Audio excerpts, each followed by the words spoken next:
Grief is such an overpowering emotion, especially after losing someone so close to you.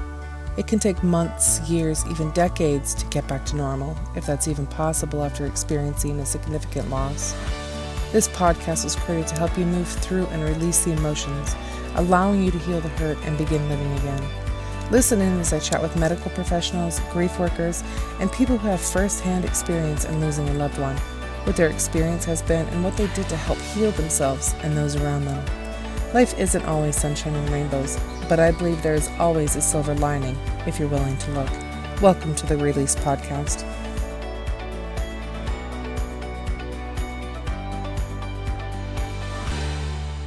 Welcome to another episode of Release Grief Podcast. I am your host, Faith Sage, and I am here with Miss Alissa Alter. Did I get that right? Yes. Oh, perfect. Sometimes I Nailed nail it. Sometimes I don't. And so this episode is going to switch up a little bit from my normal episodes because I just got back from at the time of this recording, I just got back from a 7-day cruise about podcasting, and I'm trying to start implementing some of the things that I've learned. And I want to do that straight away so that I can implement it early on. And I'm not like, all the things. Yeah. So, first of all, whatever platform you're listening on, go ahead and hit the like, follow, subscribe, and share buttons. Do all those things because that helps me keep these podcasts coming out, helps take a little bit of expense off the back end as well. But also keeps guests coming in, which is the lifeblood of a podcast.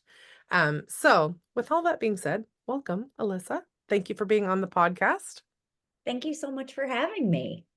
Absolutely. I'm just jazzed and energized from the cruise. And but I know in your bio sheet, you talked specifically about, you explain it. You let me know what you tell me all about it. I want to know. Wait, I forget what I wrote on the bio sheet. I do the same thing. It was about anticipatory grief. And then your mother. Yes. Your mother. Mm-hmm. You had lost her from dementia. Yes. So it's a bit of a complicated story, although it's also straightforward. My mom was diagnosed with MS, I think shortly after I was born, or when I've asked her, she also says it was shortly after my older brother was born. So was it before I was born or after I was born? Everything's a little bit hazy. Also because they never told us. Oh, okay. And I was in my late 20s. My brother was in his 30s when he found something on their computer. Like my parents had asked him to look for something on their computer, and one of the things was like a PDF from her neurologist regarding her MS. And that was how my brother found out. And then I called him, Found out that she had MS? that she had MS. Oh, wow. Okay. We never knew. And I called him complaining because she came to visit me. I used to be in musical theater, and I was doing a show in DC at Arena Stage, and my mom had come to visit me, but wouldn't walk anywhere. Like we couldn't go out. And I was like, what? I was like, what's her problem? Like, why doesn't she want to go do anything? I'm really complaining about her. And he was like, you know what? I'm coming down to visit in a couple weeks. I will fill you in. I found out some stuff, there's a reason for this, and I'll fill you in person. And then he told me it's because she has MS. And so mobility, long distances become an issue. And now this is multiple sclerosis, correct? Yes. I just want to make sure so that our listeners know exactly what we're talking about with MS, which is a medical condition. Yes, it's a degenerative neurological disease where it breaks down the myelin sheaths on your nerves, which it affects nerve synapse. So the message getting from your brain to your body to do things. So, it can show up. Early signs are tingling in your fingers and toes because the nerves are doing funny things. And that's the signals or what conducts the signals is being broken down. And then over time, it affects mobility, your ability to walk.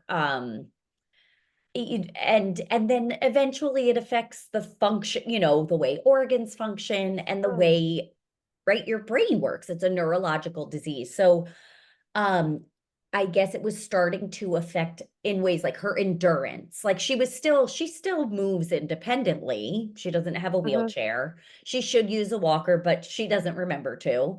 Oh, But it has escalated to dementia at this point. But at that, when we found out, we then sat our parents down and told them that we knew, and we were pretty angry about it yeah. because Like, there had been yeah. periods of time where we noted, like I definitely had noticed some things and asked her about it, and she'd brushed it off. Um, but then things, continued to escalate where I noticed her cognitive function changing, and I brought it up to her and she yelled at me. I brought it up to my dad and he yelled at me. I brought it up to my brother, who is a wonderful person but deals with stressful situations by avoiding them, which I know about. Like, No, I that's, get that. I know people like that as well. yeah. And it's like, I mean, I react differently. And like, Mhm. I get that that's what's happening. But so it was really lonely to start Yeah. to see what's happening. Cause I mean, my parents had chosen denial as their And way how of how dealing old with were this. you? How old When were I you, found like, when out, you found out? I was 27 or 28. Wow. Yeah, So your brother's younger than you. older. So he was in his early 30s. He was, Okay. 31 or 32. So he's older than you, and so for 30 some years you didn't know, or We 27 had years you didn't. Yeah, and over that time, like through my childhood, there had been moments where like I noticed she was having trouble walking and I asked her about it and she kind of brushed it off. Um, and same thing with like some vision thing. There were just like times when she could have told me. And Yeah. I understand. And when we told my parents that we knew, my mom explained, I didn't want you to grow up thinking you had a mom who was sick. Okay. And as now a parent, Mm-hmm. I fully understand that impulse to protect your child. And now, as a parent, I fully do not understand lying to your children. Well, I mean, I totally, It's yeah, both. the conundrum of all of it. It's like, Yeah. this is a major medical thing, that Yeah. you guys could have potentially helped them with. Well, that's, It may have been even more like understanding when she wasn't able to walk or had issues or or I this, that. never would have brought that up and Right. offered an alternative thing for us to do. Right? Like Right. we could have been supporting her and being supported. There Right. also could have been conversations about, if this goes this way, Right. what do you want? What do you not want? Yeah. If it goes this way, what do you think? What's going to be important to you if you get to a point where you're in a wheelchair? Do you want us to make the house adaptable for you, or would you rather we move? Should we move Right. now? There could have been so many conversations that we never had the opportunity to have, because by the time my dad was in a place to accept that this was happening, um, my mom was really not able to be home alone, like to not only live independently, but not even, like if he ran out to run an errand, it really couldn't be more than like a half hour. Oh, wow. So then when these decisions had to be made, Guessing. it was all guessing. And while I am the youngest child, I am the baby of the family, I'm the oldest daughter. And now like in the team of making these decisions, the only woman, it all falls on me, Yeah. Okay. which is like another portion of the grief, like It is. I talked about anticipatory grief, which is which is, wait, there's the anticipatory grief, which is like she's here and anticipating continuing to lose her in different ways and Mm-hmm. anticipating eventually her death. But there's so many other stages of this, and I just get to wait for them to happen and grieve the whole time. But then there's also The ambiguous grief. that's the one. That's the one. The ambiguous grief where you're grieving someone who's you're looking at, Yeah. um, who's still alive. And I remember learning about ambiguous grief when I divorced my ex-husband. Mm-hmm. Because you're grieving this person, you're grieving this situation, but like he's alive somewhere else. Yes. Like nobody died. Correct. But you're absolutely grieving and you're grieving a person, but the person is here and I'm Yeah. experiencing it now again with, I guess, a little bit of insight of what that's like, but it's also completely different because it's my mom. Right. And has she has passed or no? No. Okay. Yeah, the Gotcha. way that I said that. No, no, in some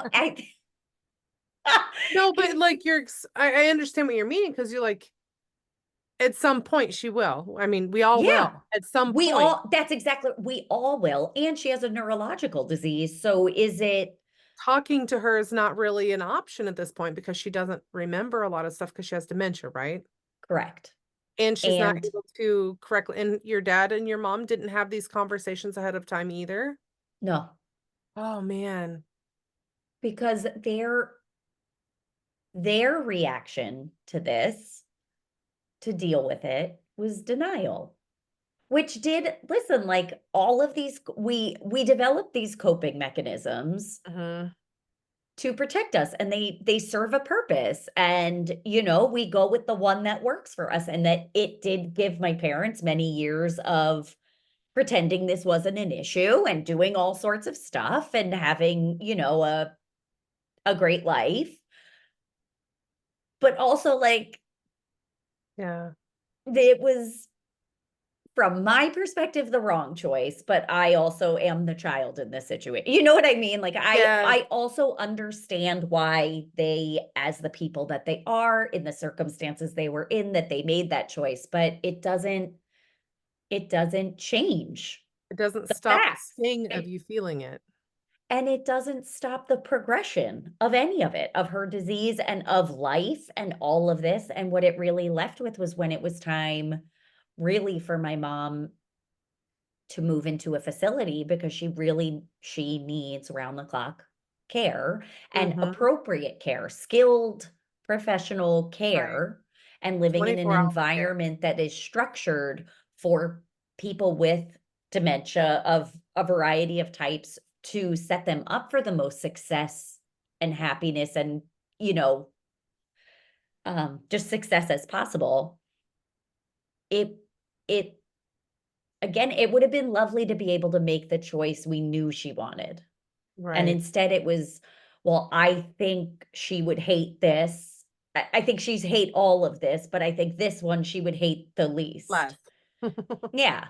Because if you ask her now, she'd be like, I don't know why everybody won't just leave me alone. I just want to go home and then just leave. Like, I think she would have preferred that we just like leave her in the house and all disappear and, like, I don't know, let her, whatever was Right. going to happen.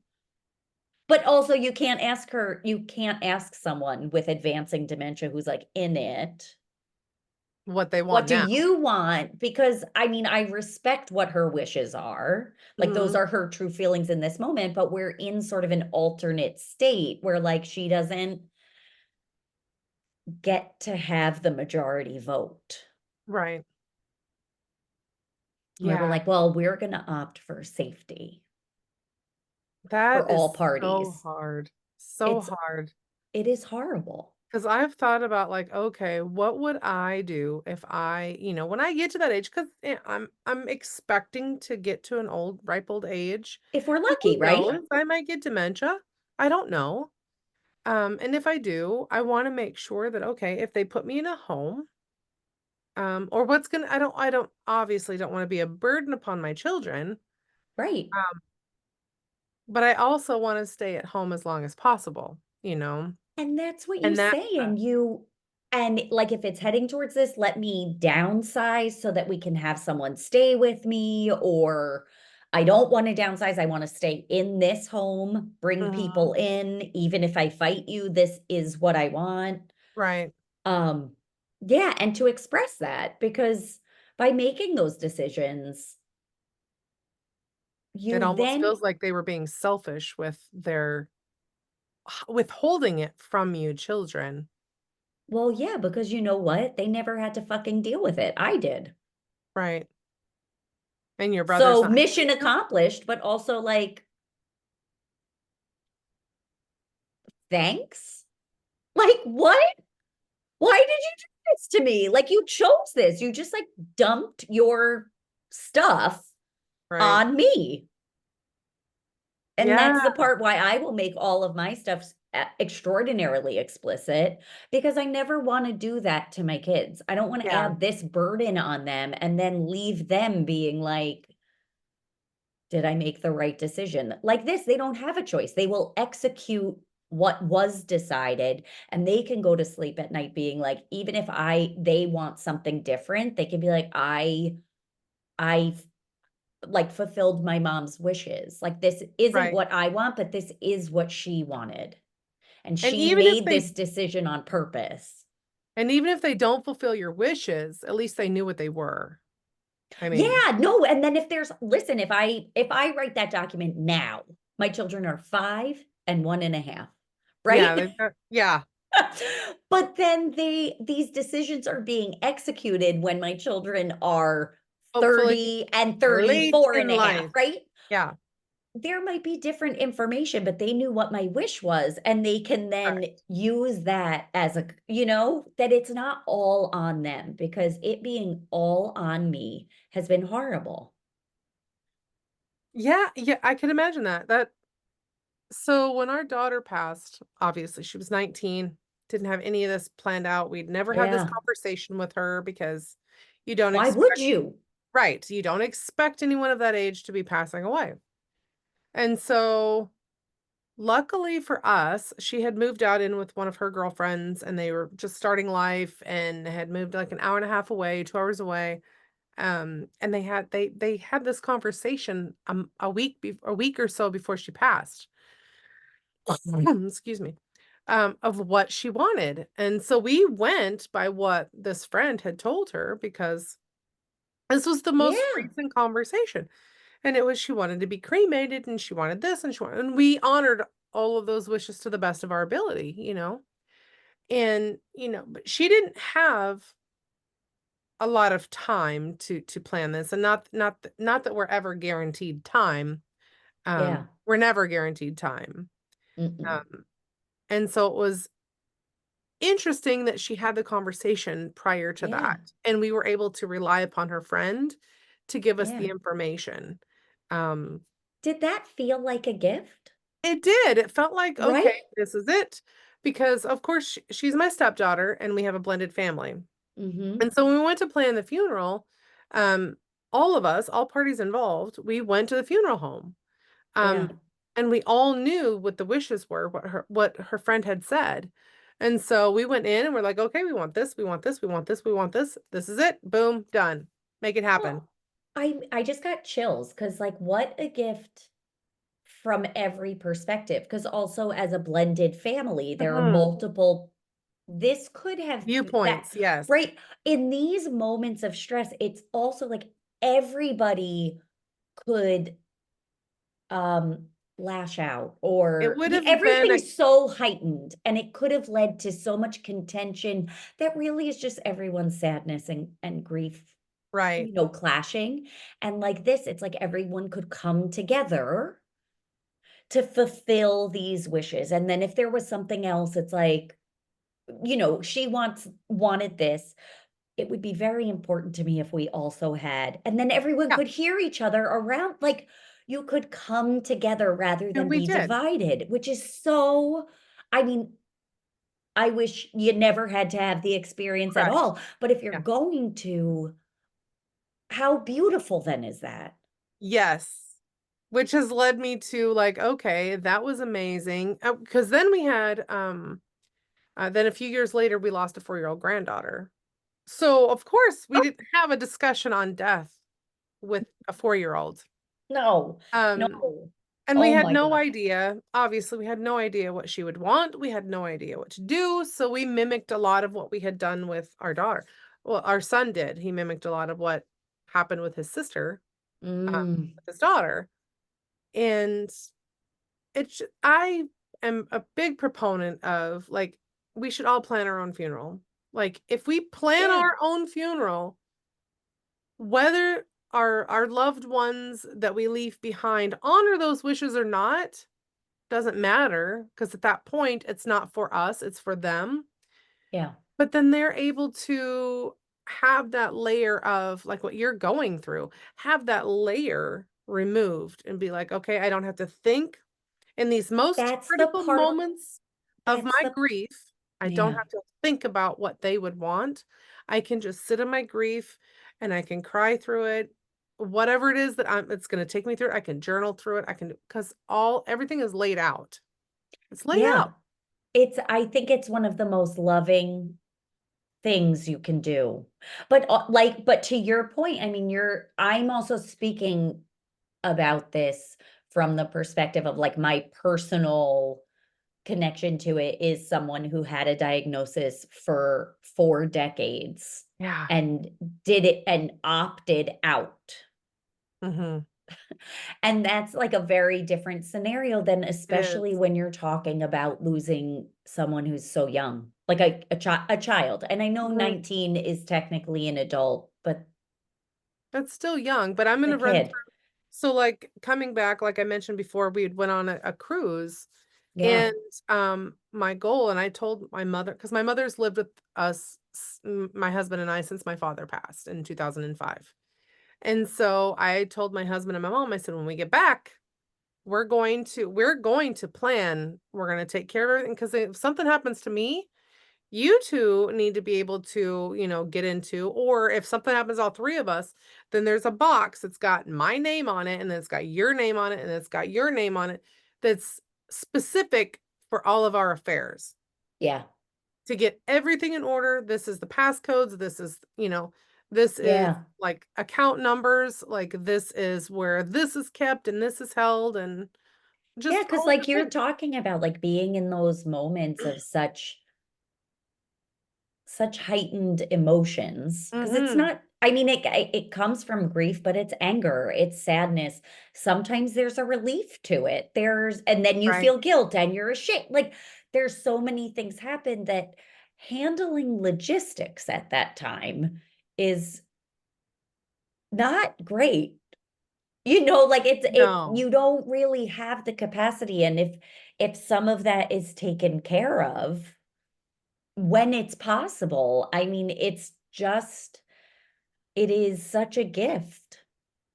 It is. And they say to not make decisions based upon emotions, but that is 100% what you're doing. If you're What planning choice? a funeral, Where do what you can't it's turn off the nothing. emotions in this moment. Where do they The go? only Like, way is if it's pre-planned and you're just like, this is what they want. I don't yeah, have to think about it. How do I make this happen? Here's the plan book.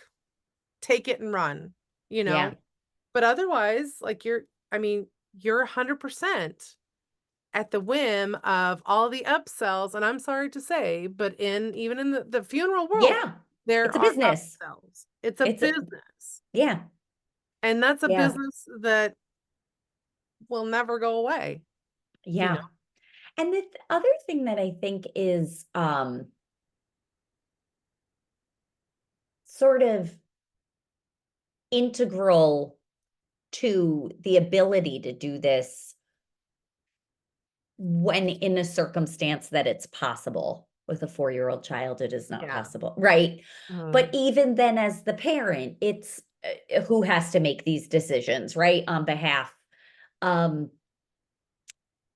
is I also think that, like, and I'm thinking about my mom who and dad who chose denial. So there's no she chose denial about this disease, which is a way of disconnecting from her body and the reality of what was going on in her body. Mm-hmm. And then I don't think she would have been able to speak to what her desires were, because that would have required connection, which she didn't know how to do, was probably very scared to do, couldn't do.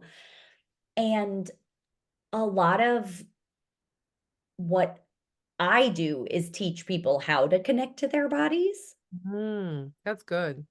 which I came to through dance. Like, I started dancing at 3, and then I still take dance class, and I studied dance in college. I was a professional dancer, like a Broadway dancer, for a Mhm. very long time.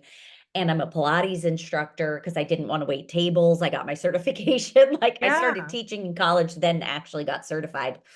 Um, and it's been interesting. Like, I feel like I get so much insight from the people that I work with, that then it's like what happens with our bodies and movement is Mhm. constantly mirroring what's happening with life. And like, I will have people who come to me that want to work with me, but then it doesn't work out.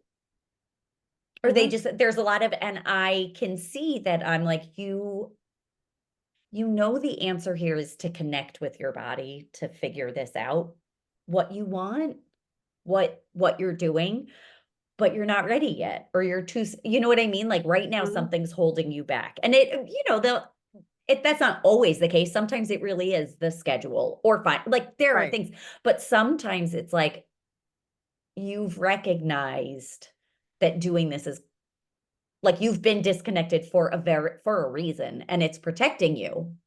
Mhm. And it is very scary to think of what would happen if you start chipping away at that, Right. because a lot of things do change. It's almost always worth it. Right? Yeah, But it's really hard it to is very hard. grapple with these things. Mortality, what you want. I mean, I think it's different for men, It's but for 100% women, different for men. to really explicitly, this is what I want. A lot of people don't know how to do that, because we've been actively trained not to. We have been, yeah. But there's also the aspect of having that magnifying glass upon yourself.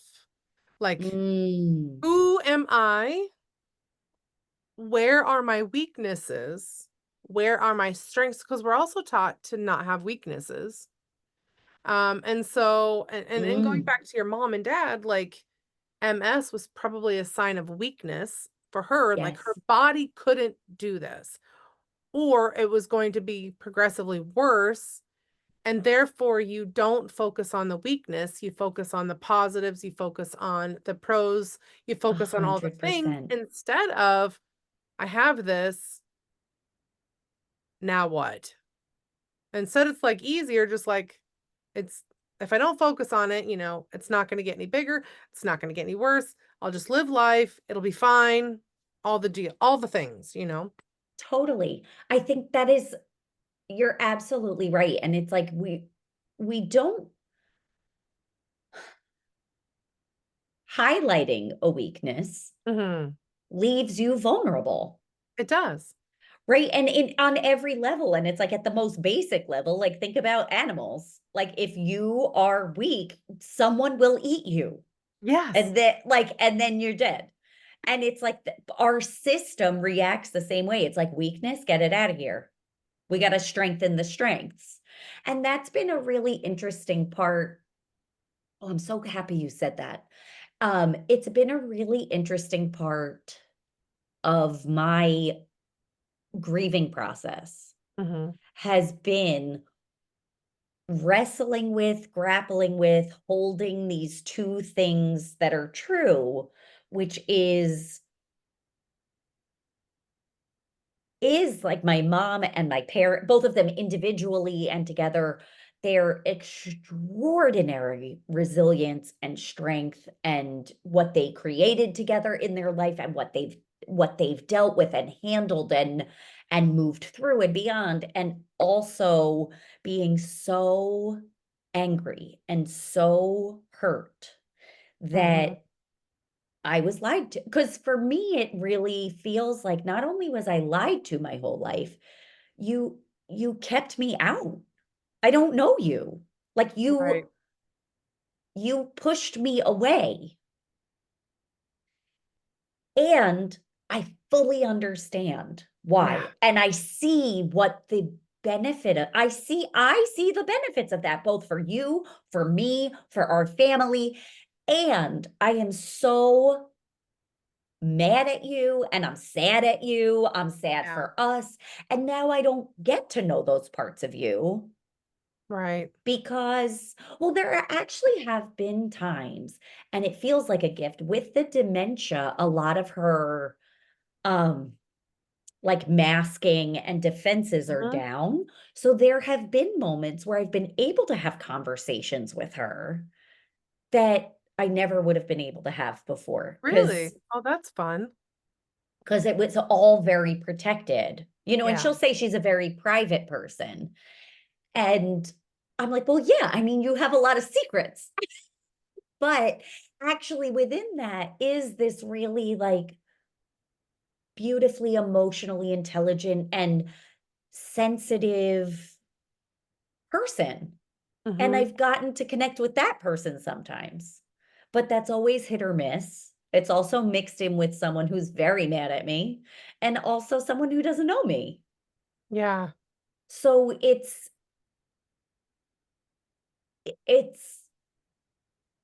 I've been holding all of those things and just really having to practice that like two things can be true, which Yes. I know and understand Hmm. intellectually, but it's a whole other thing when we have to practice it in real time.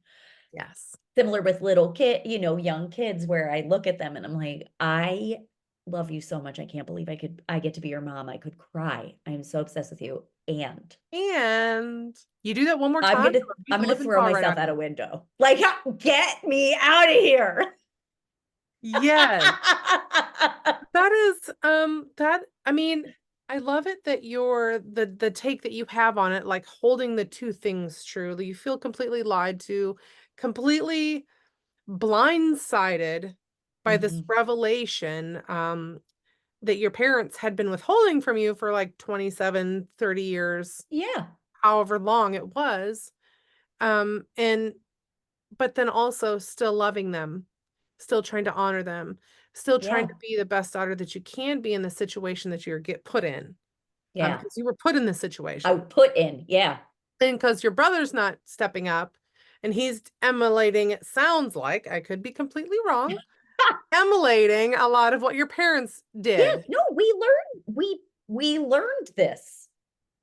He learned that. Yeah. And that's what's safe. You can't, and like I can't fault you for wanting to stay safe right now No, no, or no, you ever, can't. right? But also, let's could could someone help me out?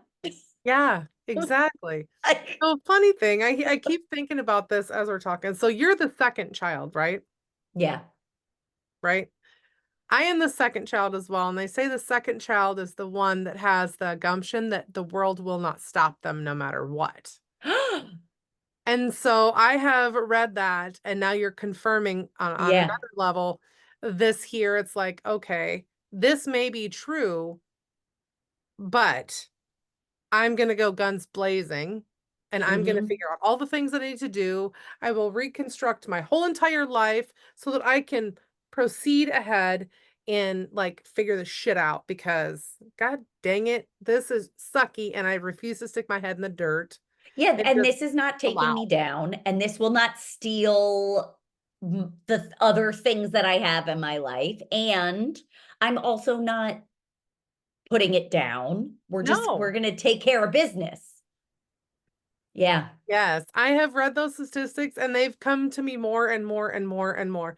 It's like if you want someone to change the world, ask a second child because they're the people that will go in and do it. Oh, that's so funny. This makes me excited. My second child is almost 1.5, and I'm like, And ooh, the what are you personalities gonna that you be? feel. Yeah, I can definitely sense the different personalities from my first child to my second child. yeah, Massively different. totally, totally. And that's again, it's like, and in that, like, there's through this whole process, there's again these two things where it's like my feelings and processing of everything vacillates all over the place. And there's just like this deep acceptance of the Mhm. situation of um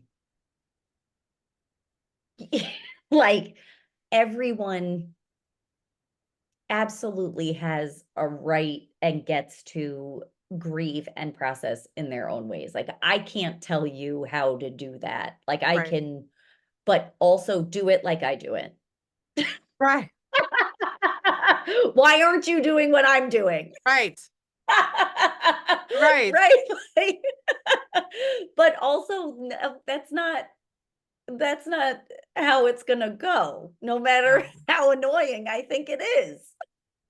Right. No, yes, that's true. 100% true. It's like, I get that you get to have your own say and you get to grieve however you want to, but from my experience, it's best if you do it this way.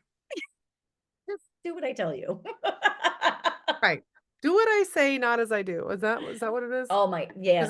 that old saying? My I've dad heard that used to so say many that times in all my the life. time. And I'm like, and now as an adult, I'm like, my children definitely do what I do. They don't, and if that aligns with what I say, but they definitely reflect back to me if I'm in my alignment in that way, Right. because I see it, which is also funny when then they do other things. And I'm like, huh, I say that a lot, don't I? Right. Or they Or respond a certain way, and I'm like, ooh, you learned that from me. right. I was just gonna say, or it's like you're walking through and you're seeing something, you're like, oh, I wonder which parent they got that from. Yeah. I'm gonna That's go into my blinders because it wasn't me. that's my son has taken to, not in a violent way, like trying to negotiate and get what he wants, to Hmm. threatening me. If we don't have pizza for dinner tonight, I'm never gonna love you. Like things like that. Like Yes. if we don't go to Legoland, not gonna be friends with you. And I'm like, don't threaten me. And I was like, where is he getting this? And I realized I'll say things like, we got to eat dinner now. We're going to turn off the TV. And then he'll fight me. And I'll say, well, then we're not doing this. Then we're not getting, and I'm like, oh, because all I do is threaten him. That's what he's doing. And I was like, I got to reword that, because I don't want that dynamic between us. Like, we can Right. negotiate certain things, but like, he shouldn't be threatening me and I shouldn't be threatening him regularly, right? Like Right. What maybe is here or there, right? Like right? cause and effect, consequences, all of that. But I'm like, this has shifted into something else. Yes. So I see my grandkid when they come over and play. They're like, and especially if they're the grandkids from the same family, from Mm, siblings ones. They'll come over, and if they don't like something that the other one is doing, it's like, well, I'm not your friend then. Or I'm not gonna like, always. we're not playing that game here. You play that somewhere else, but here, we're not doing that. Yeah. Like, That's my older one is very big on never gonna love you and I'm never gonna give you kisses. But then within 20 minutes, he'll be like, Mom, I'm never gonna stop loving you. or they just want to love all over you and they can't get away from you. And Yeah. you're And like, I'm I like, are just you need a paper space between us, just a paper space. just We're good. if I just need air to be able to move through? I know that, but that's again the two truths. Like, everyone stop touching me, but also, could you guys get back in Yeah. my belly so that you're safe and I can just like, can we have skin to skin contact always? But Yes. also, don't touch me. Don't even look at me. And certainly Yeah. don't ask me a question, but also let's snuggle, but don't. Right. Ask me a question, but then again, let's not. I want to help you learn in this world, but not too much. Like I pull back on the whys. Like, I'm good. But then you're like, well, how was your day? Why did you do this? And blah, blah, blah, and then you wonder where they get the whys. Like, Yeah. Well, I recently said to my son my older son, I was like, I just need a break from the questions. Can you, like, for 5 minutes, can you not ask me a question? Which then he said, how long is 5 minutes? Fair question. That was fair for mhm. clarification. So I was like, it's a little more than half of a bluey, but not a full bluey because we measure time in bluey episodes. Okay. And Yep, I that was makes like, can sense. you just, like, for that amount of time, not ask me a question? He was like, yeah, I really was asking you a lot of questions, Mom. Said, It's just like when they yeah, turn on that faucet, they just keep going and then and it I was just like, gushes. I was like, you are not, like, you can ask questions. That's good. I just need a break. I just, Sounds that must be where my husband gets it from because I ask him questions all the time. And it's like he's brilliant. He works on automotives. He's a welder. He does a lot of oh, like construction stuff.